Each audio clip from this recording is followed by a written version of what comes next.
Hello dear student, how are you all? I hope you all doing well. So student, your chapter name is Mughal Samrajya second and your chapter number 6.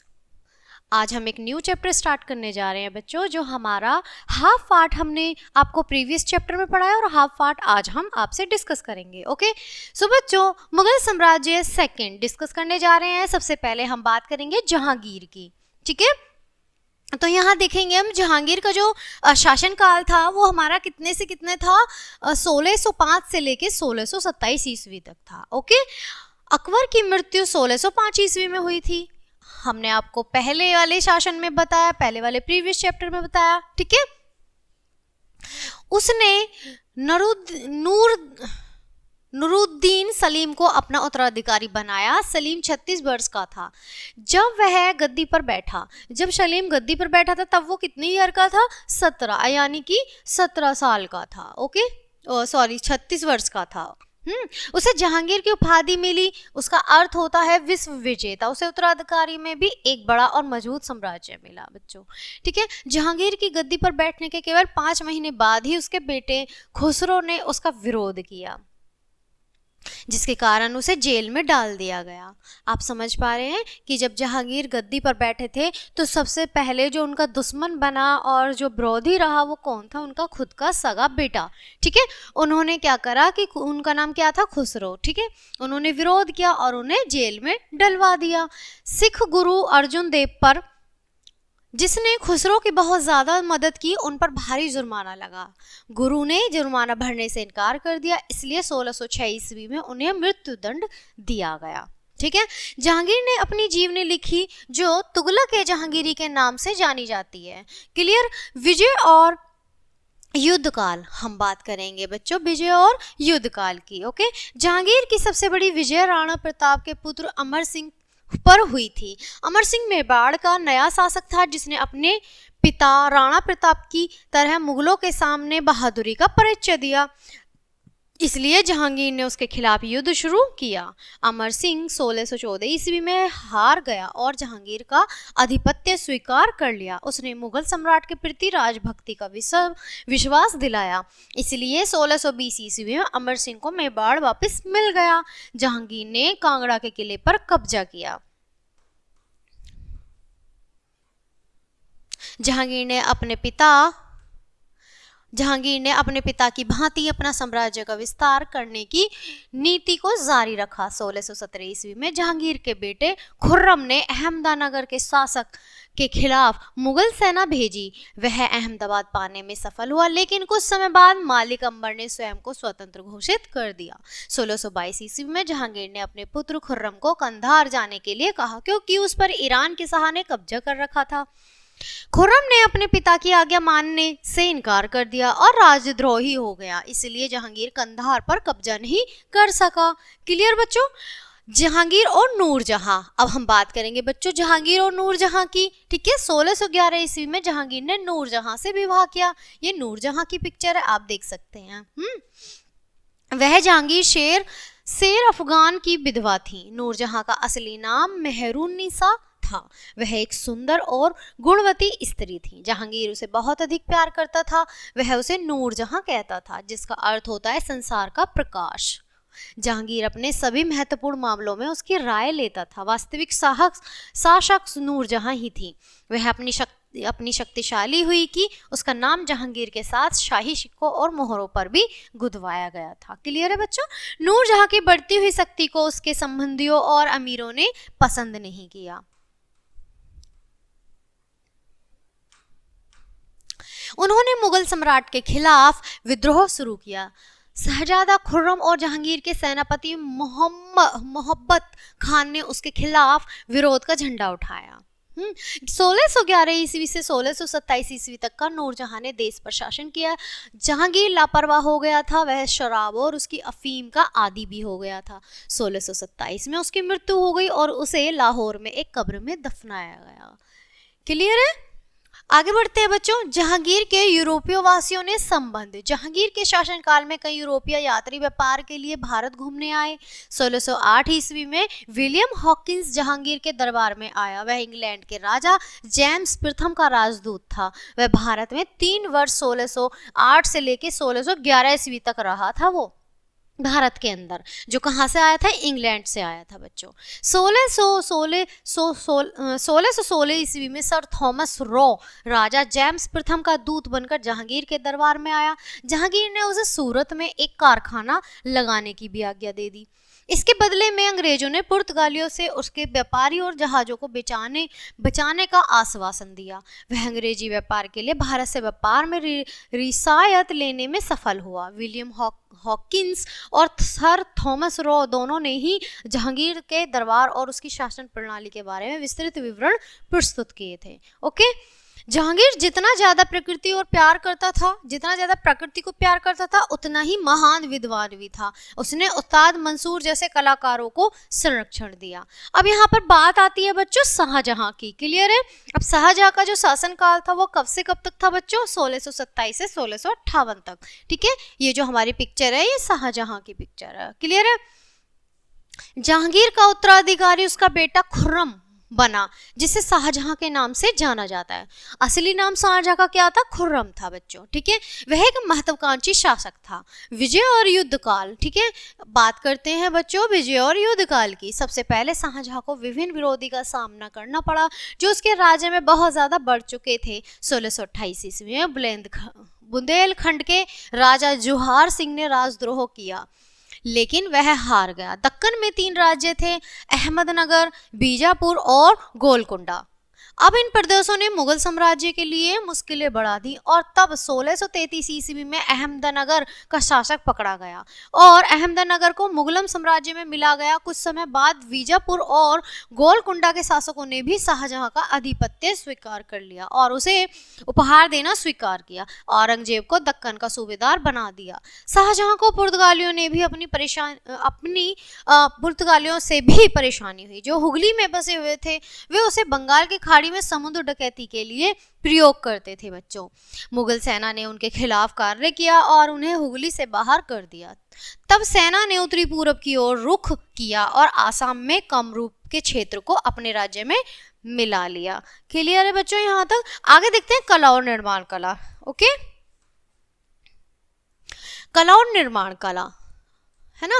अब यहाँ है शाहजहां का शासनकाल उसकी सुंदर इमारतों के लिए याद किया जाता है। अब शाहजहां का जो शासनकाल है वो उनके द्वारा बनाई गई इमारतें थी उनके लिए याद किया जाता है।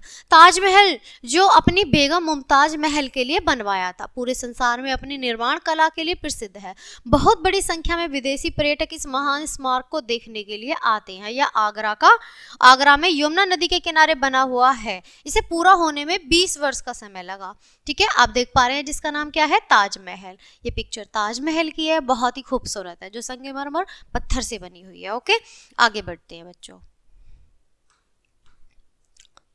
यह सफेद संगमरमर से बना हुआ है जो राजस्थान से लाया गया था। इसका नमूना उस्ताद ईसा ने बनाया था। शाहजहां द्वारा बनवाए गए दूसरे स्मारक हैं दिल्ली का लाल किला, दिल्ली की जामा मस्जिद और आगरा की मोती मस्जिद, ये भी उन्होंने ही बनवाए। अब यहाँ आप देख रहे हैं लाल किला। ताजमहल, सॉरी देखो बच्चों यहाँ पर ये लाल किले का चित्र है ना, और ये जो है ताजमहल लिखा हुआ है, आप इसको नहीं, क्योंकि ताजमहल ऊपर है। ओके, आगे देखते हैं। शाहजहां ने अपनी राजधानी आगरा से दिल्ली बदल दी। उसने दिल्ली शहर दोबारा बनवाया और यह शाहजहां के नाम से जाना गया। शाहजहां का मयूर सिंहासन कला का ही एक नमूना है। यह विभिन्न प्रकार के कीमती रत्नों और हीरो, उसमें कोहनूर हीरा भी शामिल है, से सजाया गया था, है ना, हीरो से सजाया गया था।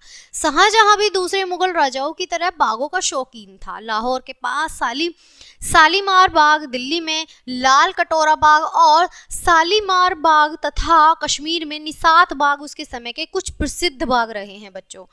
आगे है बच्चों, शाहजहां विद्वानों को उनके साहित्य कार्यों के लिए प्रोत्साहित करता था। दारा शिकोह एक महान विद्वान था। उसने उपनिषदों का फारसी भाषा में अनुवाद किया। आप यहाँ पे देख पा रहे हैं जामा मस्जिद का चित्र है बच्चों, है ना। आगे देखेंगे शालीमार बाग का चित्र है ये बच्चों। क्लियर है? आगे बढ़ते हैं। शाहजहां का समय मुगल साम्राज्य का सुनहरा युग माना जाता है। इसके काल में विभिन्न क्षेत्रों जैसे खेती और उद्योगों में आर्थिक उन्नति हुई। इस काल में शायद ही कोई विद्रोह हुआ हो।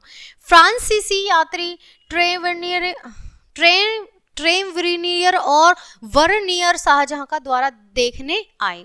उनके विवरण शाहजहां की शासन व्यवस्था और लोगों की साधारण स्थिति के बारे में प्रशंसा करते हैं। बच्चों बात करेंगे औरंगजेब की। ओके, औरंगजेब के बारे में पढ़ेंगे।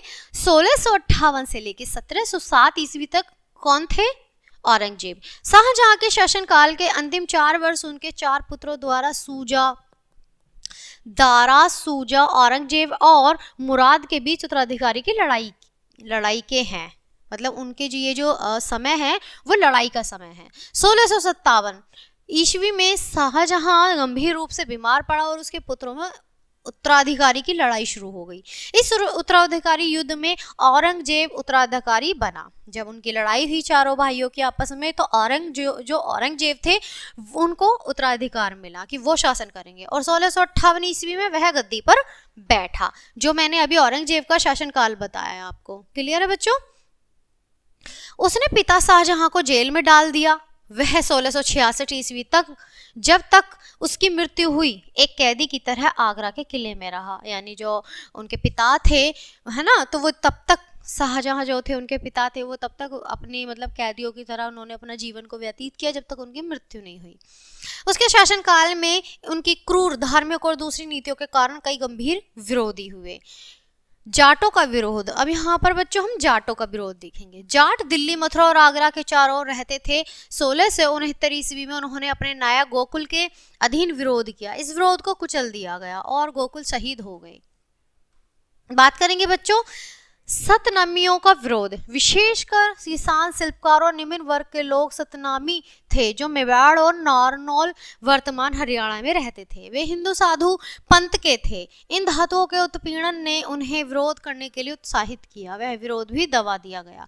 दूसरा जाट विरोध, है ना, दूसरा भी जाट विरोध के बारे में। जाटों का विरोध लगातार चलता रहा और 1685 ईस्वी में उन्होंने राजा राम के अधीन दोबारा विरोध किया।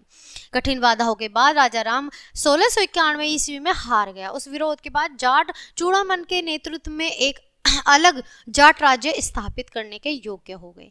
बुंदेलों का विरोध। अब यहाँ पर बच्चों हम बात करेंगे बुंदेलों के विरोध के बारे में।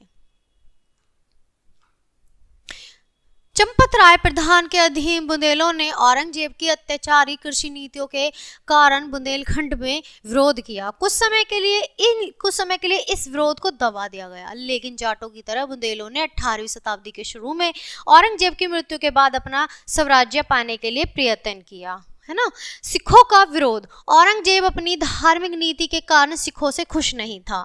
गुरु नानक सिख धर्म के संस्थापक थे।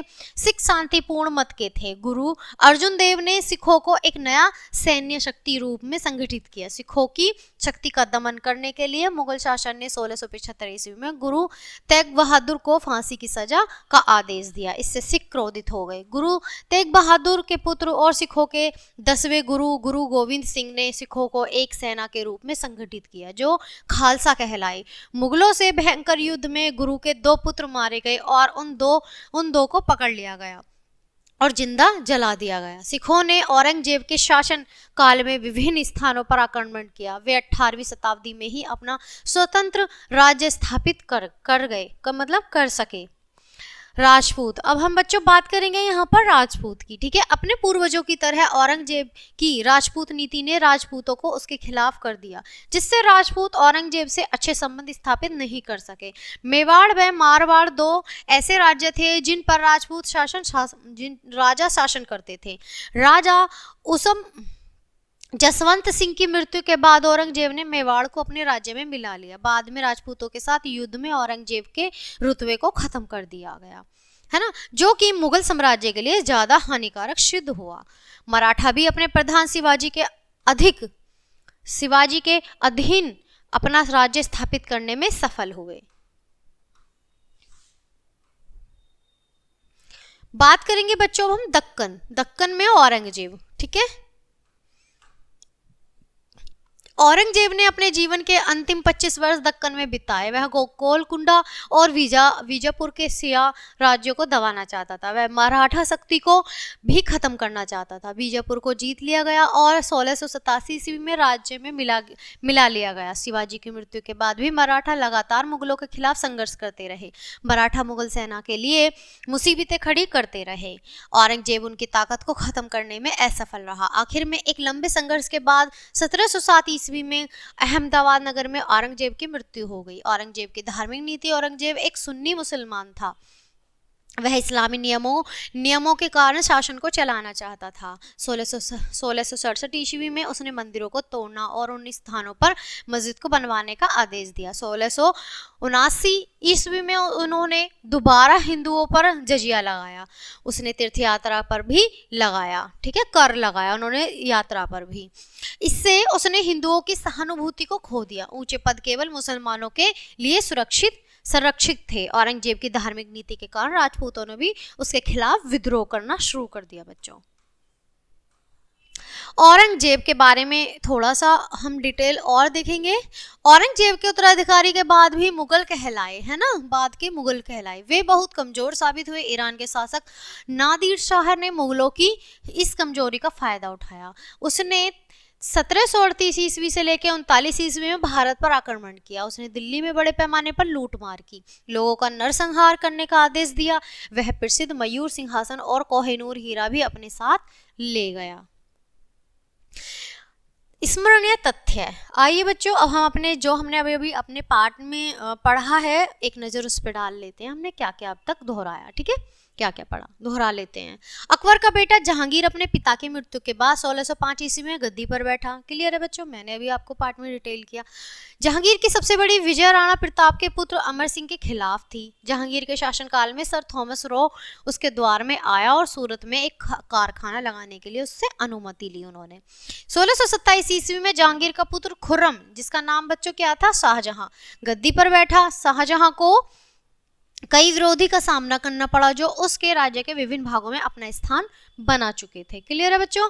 शाहजहां ने कुछ ही बहुत ही प्रसिद्ध स्मारक जैसे ताजमहल, जामा मस्जिद, लाल किला और मोती मस्जिद आदि बनवाए। किसने बनवाए थे बच्चों? वो खुर्रम, यानी कि शाहजहां ने। ओके, शाहजहां का काल मुगल काल का सुनहरा युग माना जाता है क्योंकि इसमें बहुत प्रसिद्ध इमारतें बनी, है ना, क्योंकि इसके शासनकाल में विभिन्न क्षेत्रों में बहुत उन्नति हुई। शाहजहां के शासनकाल के अंतिम 4 वर्ष उसके 4 पुत्रों में उत्तराधिकारी की लड़ाई के बिताए गए, यानी जो 4 वर्ष थे वो उसके पुत्रों के बीच गुजरे, जो लड़ाई में कि कौन राजगद्दी पर बैठेगा, जिसमें औरंगजेब जीता और 1658 ईस्वी में सिंहासन पर वो बैठ गया। औरंगजेब के उत्तराधिकारी कमजोर शासन साबित हुए, है ना, जो औरंगजेब के उत्तराधिकारी थे वो कमजोर शासन के क्या हुए, कमजोर साबित हुए। ईरान के शासक नादिर शाह ने 1738 से 39 ईस्वी भारत पर आक्रमण किया। तो बच्चों, ये था हमारा मुगल साम्राज्य का सेकंड आपका पार्ट, जो मैंने हाफ पार्ट आपको प्रीवियस चैप्टर में पढ़ाया और हाफ इस चैप्टर में पढ़ाया। आई होप आपको ये पूरा पार्ट अच्छे से समझ आया होगा। सो बच्चों, चैप्टर को यहीं क्लोज करते हैं, मिलते हैं आपसे नेक्स्ट चैप्टर में नेक्स्ट वीडियो के साथ। तब तक के लिए bye and thanks for watching.